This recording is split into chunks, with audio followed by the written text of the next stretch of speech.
Dear students, इस session में हम बात करेंगे डबल डिस्प्लेसमेंट रिएक्शन की और हम एक्टिविटी 1.10 एनसीईआरटी को डिस्कस करते हुए इस बात को समझने की कोशिश करेंगे। तो इसमें सोडियम सल्फेट लिया गया है 3 ml एक टेस्ट ट्यूब के अंदर, इस एक्टिविटी के अंदर, और 3 ml बेरियम क्लोराइड लिया गया है दूसरी टेस्ट ट्यूब के अंदर, और इन दोनों को मिक्स कर दिया गया है।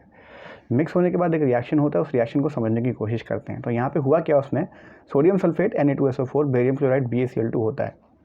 इसमें जब इन्हें मिक्स करते हैं तो होता ये है कि ये सोडियम आयन में और सल्फेट आयन में टूट जाता है। ये बेरियम आयन में टूट जाएगा और ये क्लोराइड आयन में टूट जाएगा।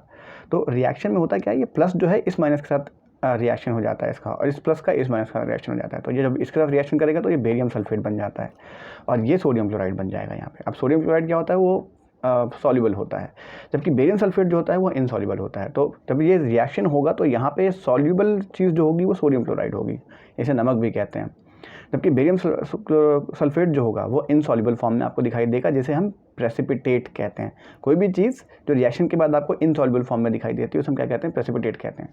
तो ये बेरियम सल्फेट जो होता है ये प्रेसिपिटेट की फॉर्म में आपको दिखाई देगा यहाँ पर। इसका जो कलर होता है वो वाइट होता है, ठीक है। तो जब आप इसका रिएक्शन कराएंगे तो वाइट प्रेसिपिटेट बनेगा।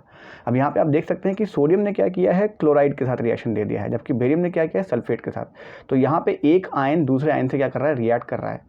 तो बेरियम एक जगह चला गया और सोडियम दूसरी जगह चला गया। तो इस वजह से क्या हो रहा है, यहाँ पे एक्सचेंज ऑफ आयंस हो रहा है और 2 बार हो रहा है, ठीक है। तो इसे हम डबल डिस्प्लेसमेंट रिएक्शन कहते हैं। इसके अलावा ये रिएक्शन के अंदर एक बात और हुई है कि प्रेसिपिटेट भी बना है, इनसॉल्युबल सब्सटेंस भी बना है। तो ऐसा रिएक्शन जिसमें प्रेसिपिटेट बनता है उसे प्रेसिपिटेशन रिएक्शन भी कहते हैं। अब आप रिकॉल कीजिए एक्टिविटी 1.2 को, जिसे मैंने पार्ट 1 में बनाया है, जिसमें मैंने आपको बताया था कि लेड नाइट्रेट को पोटेशियम आयोडाइड के साथ मिलाइए।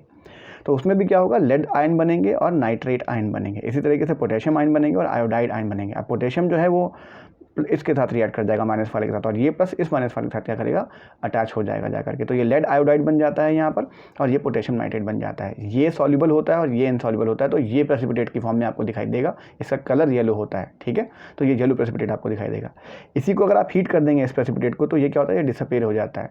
अब ये किस चीज़ का एग्जाम्पल हो गया, आप देख सकते हैं कि ये यहाँ पे भी क्या होना है, डबल डिस्प्लेसमेंट हो रहा है आयंस का। तो ये भी एक डबल डिस्प्लेसमेंट का एग्जाम्पल है एक्टिविटी 1.2।